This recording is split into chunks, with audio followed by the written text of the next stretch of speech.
Guys, நான் AGP promoters. எப்படி இருக்கீங்க? நல்லா இருக்குங்க. இதுதான் நம்மளுடைய வடச்சென்னை. இந்த பவர் பிளான்ட் பார்த்தீங்கன்னா 92ல் ஒரே ஒரு பவர் பிளான்ட் தான் இருந்தது. ஸோ இந்த அத்திப்பட்டு புதுநகரில் பார்த்தீங்கன்னா இந்த கடற்கரை ஓரமாக. ஆனால் இன்றைக்கி பார்த்தீங்கன்னா பக்கத்தில் அப்படியே பவர் பிளான்ட் வந்து கிட்டத்தட்ட ஒரு ஒரு ஒரு 7-8 ப்ராஜெக்ட் வந்துடுச்சு. ஸோ இது ஏன் சொல்ல வரேன்னா, பொல்யூஷன் வந்து அந்த அளவுக்கு வந்து இப்போது இந்த அத்திப்பட்டு புதுநகர் ஏரியாவில் வந்து ஃபார்ம் ஆகிருக்கு. இது ஏன் சொல்ல வரேன்னா, வரக்கூடிய காலங்களில் நிச்சயமாக நான் வந்து ஒரு 46 ஏஜ் ஆகுது. நான் எத்தனை காலம் வரைக்கும் நான் உயிரோடு இருப்பேன் எனக்கு தெரியாது. என்னுடைய பேரன் இருக்கிறான், பேரனுங்க இருக்காங்க. அடுத்தது அவங்க ஜெனரேஷன், அதுக்கடுத்த ஜெனரேஷன். இப்படி வந்து பார்த்திங்கன்னா இந்த பூமி மனிதர்களாக நாங்கள் இந்த சமுதாயத்தில் பார்த்திங்கன்னா இயற்கைக்கு மாறாக எல்லாருமே வந்து இன்றைக்கி செயல்பட்டுருக்காங்க. இந்த பூமி வந்து ரொம்ப அழகானது. அந்த பாட்டு முடிஞ்சது. இப்போ நான் உங்களுக்கு இந்த பாட்டு காமிக்கிறேன். இது வந்து பார்த்திங்கன்னா விவசாயம் பண்ணிகிட்ருக்காங்க. இப்போ இந்த விவசாயம் பண்ணுற லேண்டெலாம் வந்து இன்னும் கொஞ்சம் நாளில் பார்த்திங்கன்னா இவங்களாம் விவசாயத்தை விட்டுருவாங்க. நான் திருமணம் பண்ணும்போது 10 ரூபா 50 பைசாவுக்கு அரிசி வாங்கியிருக்கேன் 2000. இன்றைக்கி என்னுடைய பேரன் பசங்க இருக்காங்க. இன்றைக்கி 1 கிலோ அரிசி நீங்கள் சாதாரணம் வாங்க போனாக்கா மினிமம் 45 ரூபா அரிசி தான். பட் வந்து 45, 50 ரூபா, 60 ரூபா, 100 ரூபா, 140 ரூபா, 150 ரூபா வரைக்கும் ஆகிப்போச்சு பாஸ்மதி ரைஸ்லாம். ஸோ ஏன் சொல்ல வரேன்னா, இந்த ஃப்யூச்சர் அப்படின்னு சொல்லி இந்த பூமியை மனிதன் இறைவன் படைத்தான். ஆனால் இந்த பூமியை நாசம் படைக்கிறதுக்கு மனிதனே உருவாக்கிட்டான். இறைவன் என்ன பண்ணிட்டாரு, கடவுள் இறைவன் எல்லாம் ஒன்று தான். அவர் மனிதனை படைத்தார். ஆனால் மனிதன் வந்து தன் அறிவால் இந்த பூமியை வந்து மொத்தமாக அழிக்கிறதுக்கூடிய எல்லா வேலையும் மனிதன் செஞ்சு கொண்டிருக்கான். இன்றைக்கி நான் பிறக்கும் போதே 87 கோடி மக்கள். ஆனால் இன்றைக்கி பார்த்திங்கன்னா என்னுடைய பேர பசங்க இருக்காங்க 145 கோடி. நம்மளுடைய இந்தியாவுடைய மக்கள் தொகை இந்த பூமியில் மொத்தமாக பார்த்திங்கன்னா 7.8 பில்லியன் ஹியூமன் பாப்புலேஷன் அப்படின்னு சொல்லி நான் கூகுளில் சர்ச் பண்ணேன். மொத்தம் மக்கள் தொகை எவ்வளோ அப்படின்னு. அப்போ அவங்க எல்லாருமே இன்றைக்கி பார்த்திங்கன்னா உணவு எல்லாருக்கும் கிடைக்குமா அப்படின்னு சொன்னால் இல்லை. ஆனால் இருந்தாலும் ஏதோ ஒரு வகையில் வந்து மனிதர்கள் தன்னுடைய அறிவை வைத்து ஏதோ ஒரு தொழில் செஞ்சு 10 ரூபா சம்பாதிக்கிறாங்க. ஆனால் இயற்கைக்கு மாறாக தான் கலப்பட உணவுகள். எங்கே போனாலும் கலப்படம் தான்.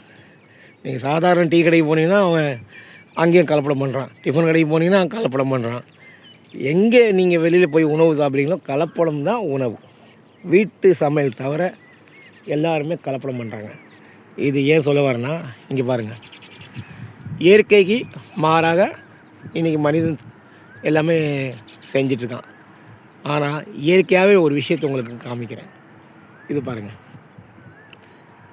இந்த குருவிங்க வந்து ஒரு பனை மரத்தில் கூடு கட்டுறாங்க. இந்த புல் சின்ன சின்ன புல்லெல்லாம் கொண்டு வந்து அவங்க வந்து வீடு கட்டுறாங்க. வீடு கட்டி உள்ளே போகிறதுக்கு ஒரு வழி அவங்களுக்கு மட்டும்தான் தெரியும். ஆனால் அவங்க ஒரு இடத்துல இருப்பாங்க. அவங்க சேஃபாக இருக்கணுங்காக பாம்புங்க என்ன செய்வோம், அதுக்கு ஒரு வழி அவங்க தனியாக வச்சுருப்பாங்க. ஸோ சீக்ரெட் லாக்கர் அப்படின்னு சொல்லுவாங்க. அண்டர் கிரவுண்ட் அவங்களுக்கு மட்டும்தான் அது தெரியும். பாம்பு என்ன நினச்சிக்கும் உள்ளே ஒன்றும் இல்லைன்னு. ஆனால் அவங்க பாதுகாப்பாக இருப்பாங்க. இயற்கை தாய் நமக்கு வந்து கடவுள் வந்து நமக்கு இறைவன் அவங்களுக்கு அந்த அறிவை கொடுத்துருக்கான். ஆனால் இவங்களாம் நம்ம ஃப்யூச்சரில் பார்ப்போமா, தெரியாது. இந்த பனைமரம் எத்தனை காலம் இருக்கும்னு சொல்ல முடியாது, வெட்டிடுவாங்க. ஸோ இந்த மாதிரி அழகான பறவைகள், இந்த மாதிரி ஒரு காலையில் ஒரு நான் 6:30க்கு இருக்கிறேன். வரக்கூடிய ஜென்ரேஷனில் இதெல்லாம் இல்லாமல் ஆகிடும். ஏன்னா விவசாயம் பண்ணக்கூடியவங்க எல்லாருமே இன்றைக்கி டோட்டலாக பார்த்திங்கன்னா இந்த பூமியை வந்து இயற்கைக்கு மாறாக தன் நிலத்தெல்லாம் விற்று சொகுசு வாழ்க்கை வாழணும் அப்படின்னு சொல்லிட்டு எல்லாருமே கனவு காண்றாங்க. ஆனால் இந்த குருவிங்க, இந்த அதே மாதிரி உயிரினங்கள் இந்த பூமியில் எவ்வளோ இருக்குது. இவங்களெல்லாம் நம்ம காப்பாற்ற மாட்டோம், நம்மளே காப்பாற்றிக்க மாட்டோம். அந்த காலத்துக்கு நம்ம தள்ளப்பட்டிருக்கோம். ஸோ இது ஏன் பதிவு பண்ணுறேன்னா, இது ஒரு ரெக்கார்டு, ஒரு சரித்திரம் அப்படின்னு சொல்லுவாங்க இல்லையா. ஸோ வந்து இதை பதிவு பண்ணி வைக்கிறேன். ஃப்யூச்சரில் இதெல்லாம் நம்ம பார்க்க முடியாது. பாருங்கள், கிளிங்க பாருங்கள், பியூட்டிஃபுல், எவ்வளோ அழகாக அவங்க ரெட்டைவால் குருவின்னு சொல்லுவாங்க. அவங்கவுங்க காலையில் எழுந்திரிச்சு தான் உணவு தேடி போகிறாங்க, எல்லோரும் செய்கிறாங்க.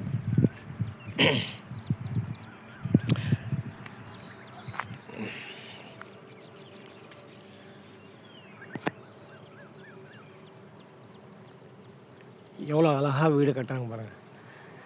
இவங்களுக்கெல்லாம் இந்த வீடு கட்டி தன் குடும்பத்தை காப்பாற்றுறதுக்கு, அவங்களுடைய வாழ்க்கை வாழ்கிறதுக்கு மனிதன் தான் எதிரி. யார்? மனுஷன்தான் எதிரி. இவங்களுக்கெல்லாம் எதிரி யார்? கடவுள் படைத்தார் எல்லாரையும், உயிரினங்கள் எல்லாருமே, நம்மளும் ஒரு உயிரினம் தான். ஆனால் நம்ம இயற்கை மாறாக எல்லாமே அழிச்சிட்ருக்கோம். ஒரு காலம் வரும்னு சொல்லியிருக்காங்க, குடிக்க தண்ணி கிடைக்காது. அந்த மாதிரி பல நாடுகளில் தண்ணி இல்லாமல் இன்றைக்கி ரொம்ப கஷ்டப்பட்டு அந்த நாடே காலி பண்ணிவிட்டு அந்தந்த ஊருங்களை காலி பண்ணிட்டு போகிறாங்க.